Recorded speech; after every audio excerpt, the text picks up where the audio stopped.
Hello, ഇന്ന് ഞാൻ വന്നിട്ടുള്ളത് ഗോതമ്പ് പൊടിയും മുട്ടയും വെച്ച് ചെയ്യാൻ പറ്റുന്ന നല്ലൊരു റെസിപ്പി ആയിട്ടാണ്. നമുക്ക് സ്നാക്കായിട്ടും അതുപോലെ തന്നെ ഡിന്നറായിട്ടും ഒക്കെ കഴിക്കാൻ പറ്റുന്നതാണ് കേട്ടോ. എല്ലാവരും ട്രൈ ചെയ്ത് നോക്കുക. വളരെ സിമ്പിളായിട്ട് ചെയ്യാൻ പറ്റുന്നതും കൂടിയാണ്. അപ്പോൾ ആദ്യം ഈ ചാനൽ കാണുന്നവരുണ്ടെങ്കിൽ ഒന്ന് സബ്സ്ക്രൈബ് ചെയ്ത് സപ്പോർട്ട് ചെയ്തേക്കണേ. അപ്പോൾ ആദ്യം തന്നെ ഞാനിവിടെ എടുത്തിട്ടുള്ളത് 3 കപ്പ് ഗോതമ്പ് പൊടിയാണ്. മൈദ വെച്ചിട്ട് ചെയ്യാൻ ഇഷ്ടമുള്ളവർ മൈദ വെച്ചിട്ട് ചെയ്താൽ മതി. ഗോതമ്പ് പൊടി തന്നെ എടുക്കണമെന്നില്ല. അപ്പോൾ നമ്മൾ 3 കപ്പ് ചേർത്തിട്ടുണ്ട്. പിന്നെ ഇതിനകത്തോട്ട് ചേർത്ത് കൊടുക്കുന്നത് നമ്മൾ ഈസ്റ്റാണ് കേട്ടോ. ഞാൻ ഇൻസ്റ്റൻറ്റ് ഈസ്റ്റ് എടുത്തിട്ടില്ല, അതുകൊണ്ട് തന്നെ ഡയറക്റ്റ് ഇതിലേക്ക് ചേർക്കുകയാണ്. അപ്പോൾ ഏകദേശം 1.5 ടീസ്പൂൺ ഈസ്റ്റ് ഞാൻ ചേർത്ത് കൊടുക്കുന്നുണ്ട്. പിന്നെ നമ്മൾ ഇതിലേക്ക് ചേർക്കുന്നത് പഞ്ചസാരയാണ്. ഞാൻ 3 ടീസ്പൂൺ പഞ്ചസാര ചേർത്ത് കൊടുക്കുന്നുണ്ട്. പിന്നെ അതേപോലെ തന്നെ ആവശ്യത്തിനുള്ള ഉപ്പ് ചേർത്ത് കൊടുക്കുക. പിന്നെ നമ്മളിത് നന്നായിട്ടൊന്ന് മിക്സ് ചെയ്തെടുക്കാൻ. നിങ്ങൾ സാധാ ഈസ്റ്റ് എടുക്കുന്നെങ്കിൽ അതൊന്ന് പൊങ്ങാൻ വെച്ചതിന് ശേഷം പൊങ്ങിയിട്ട് വേണം നമ്മൾ ഇതിലേക്ക് ചേർത്ത് കൊടുക്കാനായിട്ട്. അപ്പോൾ ഇനി ഇതിലേക്ക് നമുക്ക് ഇളം ചൂടുവെള്ളം ഒഴിച്ചിട്ട് നന്നായിട്ട് കുഴച്ചെടുക്കാം. ഇളം ചൂടുവെള്ളം തന്നെ ഒഴിക്കുക, എന്നാലേ നന്നായിട്ട് സോഫ്റ്റായിട്ട് കിട്ടുള്ളൂ. അപ്പോൾ നമുക്ക് കുറച്ചായിട്ട് വെള്ളം ഒഴിച്ചിട്ട് ഒന്ന് കുഴച്ചെടുക്കാം. നല്ല സോഫ്റ്റായിട്ട് കുഴച്ചെടുക്കാം. അതുപോലെ തന്നെ ഒരുപാട് ടൈറ്റായിട്ട് കുഴക്കേണ്ട, കുറച്ചൊന്ന് ലൂസായിട്ട് വേണം നമ്മൾ കുഴച്ചെടുക്കാനായിട്ട്. അപ്പോൾ ഞാനിത് നന്നായിട്ട് കുഴച്ചിട്ടുണ്ട്. ഇനി നമുക്ക് ഇതിനകത്തോട്ട് കുറച്ചൊന്ന് ഓയിലാക്കി കൊടുക്കാം. എന്നിട്ട് നന്നായിട്ട് എല്ലാവരെയും ഒന്ന് സ്പ്രെഡ് ചെയ്ത് കൊടുക്കാം. അതിനുശേഷം നമ്മളിത് കുറച്ചൊന്ന് പൊങ്ങാൻ വേണ്ടിയിട്ട് മാറ്റി വെക്കുന്നുണ്ട്. 1 മണിക്കൂർ അല്ലെങ്കിൽ 1.5 മണിക്കൂർ വെച്ചാൽ മതി. ഒരുപാട് തണുപ്പുള്ള സമയമാണെങ്കിൽ അങ്ങനത്തെ സ്ഥലമാണെങ്കിൽ 2 മണിക്കൂർ വെക്കുക. അപ്പോൾ ഇനി നമുക്കിതൊന്ന് അടച്ച് വെക്കാം.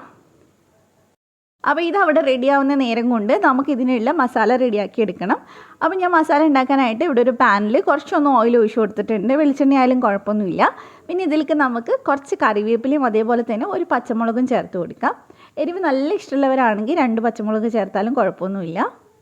അപ്പോൾ അത് ചെറുതായിട്ടൊന്ന് വഴറ്റിയെടുത്തതിന് ശേഷം നമുക്ക് ഇതിനകത്തോട്ട് സവാള ചേർത്ത് കൊടുക്കാം. ഞാനിവിടെ 3 സവാള എടുത്തിട്ടുണ്ട്. ഒരുപാട് വലുപ്പമുള്ള സവാളയല്ല, ഒത്തിരി വലുപ്പമുള്ളതാണെങ്കിൽ 2 എടുത്താൽ മതി. എന്നിട്ട് നന്നായിട്ട് നമുക്ക് വഴറ്റിയെടുക്കാൻ കേട്ടോ വേണ്ടത്. അപ്പോൾ ഇതിലേക്ക് ഞാൻ കുറച്ച് ഉപ്പൊന്ന് ഇട്ട് കൊടുക്കുന്നുണ്ട്. എന്നിട്ട് നമുക്കിതൊന്ന് വഴറ്റിയെടുക്കാം. നമ്മൾ ബിരിയാണിക്ക് വഴറ്റണം അത്രയും വേണ്ട, എന്നാലും ആ കടിക്കുന്ന പരുവൊന്ന് മാറി കിട്ടണം. പിന്നെ ഇതിലേക്ക് ഞാൻ 1 ടീസ്പൂൺ ഇഞ്ചി വെളുത്തുള്ളി പേസ്റ്റ് ചേർത്തിട്ടുണ്ട്. എന്നിട്ട് നന്നായിട്ട് മിക്സ് ചെയ്തെടുക്കുക. നല്ലപോലെ ആ ഒരു പച്ചമണക്ക് മാറുന്നത് വരെ നമുക്ക് വഴറ്റിയെടുക്കണം. അതിനുശേഷം ഇതിനകത്തോട്ട് നമുക്ക് പൊടികൾ ചേർത്ത് കൊടുക്കാം. അപ്പോൾ ഞാനിവിടെ ഒരു 1/4 ടീസ്പൂണിൻ്റെ അടുത്ത് മഞ്ഞൾപ്പൊടി ചേർത്തിട്ടുണ്ട്. ഒരു 1/2 ടീസ്പൂൺ ഗരം മസാല, 1 ടീസ്പൂൺ മല്ലിപ്പൊടി ചേർത്തിട്ടുണ്ട്. പിന്നെ ഒരു 1/2 ടീസ്പൂൺ കുരുമുളക് പൊടി ചേർത്തിട്ടുണ്ട്. അപ്പോൾ എരിവ് കുറച്ചുകൂടെ വേണമെങ്കിൽ നിങ്ങൾക്ക് ചേർത്ത് കൊടുക്കാം. കുരുമുളക് പൊടി തന്നെ ചേർക്കുക. അപ്പോൾ നന്നായിട്ട് നമ്മളിത് മിക്സ് ചെയ്തതിന് ശേഷം നമുക്ക് ഇതിനകത്തോട്ട് കുറച്ച് മല്ലിയില കട്ട് ചെയ്ത് ചേർത്ത് കൊടുക്കാം. അപ്പോൾ മസാലയുടെയൊക്കെ പച്ചമണം ഇപ്പോൾ നന്നായിട്ട് മാറിയിട്ടുണ്ട്. അപ്പോൾ ഇത്രയേ ഉള്ളൂ, നമ്മുടെ ഫില്ലിങ്സ് ഇവിടെ റെഡി ആയിട്ടുണ്ട്, മസാല ഇവിടെ റെഡി ആയിട്ടുണ്ട്. നമുക്കിനി ഫ്ലെയിം അങ്ങ് ഓഫ് ചെയ്യാം. അപ്പോൾ ഇപ്പോൾ 1 മണിക്കൂർ കഴിഞ്ഞിട്ടുണ്ട്. മാവ് അത്യാവശ്യം പൊങ്ങിയിട്ടുണ്ട്. ഇനി നമുക്കിതൊന്ന് മിക്സ് ചെയ്തിട്ട് ഇതിന് 4 പീസായിട്ട് കട്ട് ചെയ്തെടുക്കാം. നമ്മളിത് വെച്ച് 2 എണ്ണമാണ് കേട്ടോ ഉണ്ടാക്കുന്നത്. ഏകദേശം ഒരു പിസ്സ അല്ലെങ്കിൽ അങ്ങനെയൊക്കെയാണ് കേട്ടോ കാണാനുണ്ടാവുക. അപ്പോൾ എന്തായാലും ഞാനിത് 4 പീസാക്കി എടുക്കുന്നുണ്ട്. നമുക്ക് ഒരെണ്ണം തന്നെ അത്യാവശ്യം നല്ലോണം കഴിക്കാനുണ്ടാവും. 2-3 പേർക്ക് കഴിക്കാൻ എന്തായാലും ഉണ്ടാവും ഒരെണ്ണത്തിനെ കൊണ്ട് തന്നെ. അപ്പോൾ ഇതിന് നമുക്ക് ഒരു ബോൾ എടുത്തിട്ട് നന്നായിട്ട് പരത്തിയെടുക്കാം.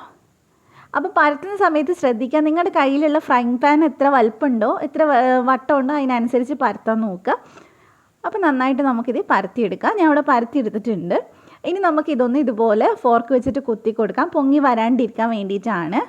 പിന്നെ ഇതിന് ഒത്തിരി അങ്ങോട്ട് കട്ടിയാവാനും പാടില്ല, അതുപോലെ തന്നെ ഒരുപാട് ചെറുതാവാനും പാടില്ല, തിന്നാവാനും പാടില്ല. അപ്പോൾ ഫുള്ളായിട്ട് ഫോർക്ക് വെച്ച് ഞാൻ കുത്തി കൊടുത്തതിന് ശേഷം ഫ്രൈ പാൻ എടുത്തിട്ടുണ്ട് കേട്ടോ. അതിനകത്തോട്ട് കുറച്ചൊന്ന് ഓയിലാക്കിയിട്ട് മുഴുവൻ നമുക്കൊന്ന് ബ്രഷ് ചെയ്ത് കൊടുക്കാം. ഈ പാനിലാണ് ഞാൻ ചെയ്യുന്നത്. അപ്പോൾ ഏകദേശം ഈ പാനിൻ്റെ വലുപ്പത്തിലാണ് ഞാൻ പരത്തി എടുത്തിട്ടുള്ളത്. അപ്പോൾ നമുക്ക് ഇതിനകത്തോട്ട് ഇനി പരത്തി വെച്ചിട്ടുള്ള ആ ഒരു ഷീറ്റ് ഒന്ന് വെച്ച് കൊടുക്കാം. ഇതേപോലെ തന്നെ ഒരെണ്ണം കൂടി പരത്തി ഉണ്ടാക്കണം, എന്നാലേ നമുക്കിത് ചെയ്തെടുക്കാൻ പറ്റുള്ളൂ. അപ്പോൾ വെച്ചിട്ട് നമുക്കൊന്ന് ഏകദേശം ഒന്ന് പാനിൻ്റെ വലുപ്പത്തിനനുസരിച്ച് ഇതൊന്ന് ലെവൽ ചെയ്തെടുക്കാം. അപ്പം ഞാനിത് ഏകദേശം ഇത് ലെവൽ ചെയ്ത് എടുത്തിട്ടുണ്ട്. ഇനി നമുക്ക് ഇതിനകത്തോട്ട് മസാല വെച്ച് കൊടുക്കാം. മസാലയാണെങ്കിൽ നമ്മൾ 2 ഭാഗമായിട്ട് ഒന്ന് ഡിവൈഡ് ചെയ്തിട്ട് അങ്ങനെ വേണം വെച്ച് കൊടുക്കാം. കാരണം നമ്മൾ 2 എണ്ണമല്ലേ ചെയ്യുന്നത്. അപ്പോൾ ഒരു പകുതി മാത്രം നമ്മൾ ഇതിലേക്ക് ചേർത്ത് കൊടുത്താൽ മതി.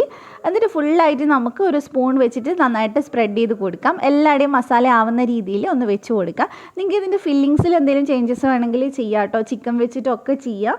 അപ്പോൾ ഇനി നമ്മൾ ചെയ്യുന്നത് മുട്ട പുഴുങ്ങിയത് നന്നായിട്ട് വട്ടത്തിൽ കട്ട് ചെയ്തിട്ട് വെച്ച് കൊടുക്കുകയാണ്. അപ്പോൾ ഞാൻ ഒരെണ്ണത്തിൽ 2 പുഴുങ്ങിയ മുട്ടയാണ് വെച്ച് കൊടുക്കുന്നത്. അപ്പോൾ ഇത് റൗണ്ടായിട്ട് കട്ട് ചെയ്തിട്ട് ഇങ്ങനെ വെച്ച് കൊടുത്താൽ മതി. ഇനി ഇതിൻ്റെ മുകളിലായിട്ട് ഞാൻ കുറച്ച് ടൊമാറ്റോ സോസ് വെച്ച് കൊടുക്കുന്നുണ്ട്. അത് നിർബന്ധമൊന്നുമില്ല, നിങ്ങളുടെ കയ്യിൽ ഉണ്ടെങ്കിൽ മാത്രം വെച്ച് കൊടുത്താൽ മതി. ഇനി അതിന് പകരം മയണൈസ് വേണമെങ്കിലും വെച്ച് കൊടുക്കാം, മയണൈസ് ഇഷ്ടമുള്ളവരാണെങ്കിൽ. അപ്പോൾ അതിന് ശേഷം നമ്മൾ വീണ്ടും പരത്തിയിട്ടുള്ള ഒരു ഷീറ്റ് വെച്ചിട്ട് നമ്മളൊന്ന് നന്നായിട്ടൊന്ന് കവർ ചെയ്തെടുക്കുക ചെയ്യുന്നത്. അതിൻ്റെ സൈഡൊക്കെ നന്നായിട്ടൊന്ന് ഒട്ടിച്ച് കൊടുക്കുക. രണ്ട് തമ്മിൽ നന്നായിട്ട് ഒട്ടിയിരിക്കണം, എന്നാലേ നമുക്ക് തിരിച്ചും മറിച്ചും ഇടാൻ പറ്റുള്ളൂ, ഇല്ലെങ്കിൽ മസാല പുറത്തേക്ക് വരും മറിച്ചിടുന്ന സമയത്ത്.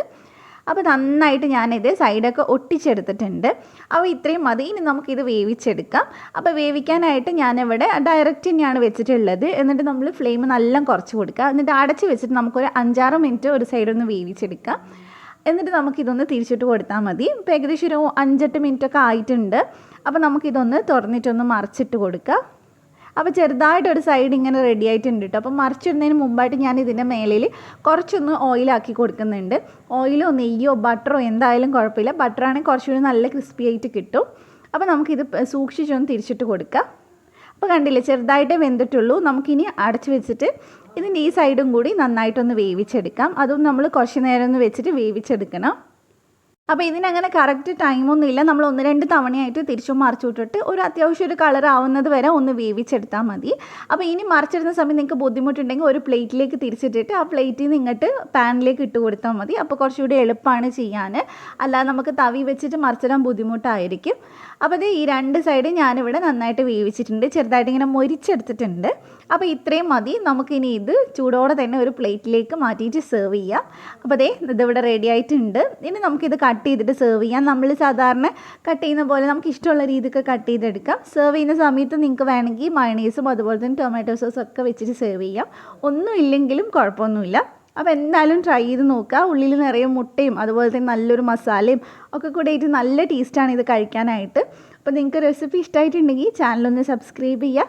അതുപോലെ തന്നെ തൊട്ടടുത്തുള്ള ബെല്ല് ക്ലിക്ക് ചെയ്തിട്ട് ഓളോട് ക്ലിക്ക് ചെയ്യുക. അപ്പോൾ എന്തായാലും നമുക്ക് മറ്റൊരു നല്ല വീഡിയോ ആയിട്ട് വീണ്ടും കാണാം ഇൻഷാ അല്ലാ. Thank you for watching.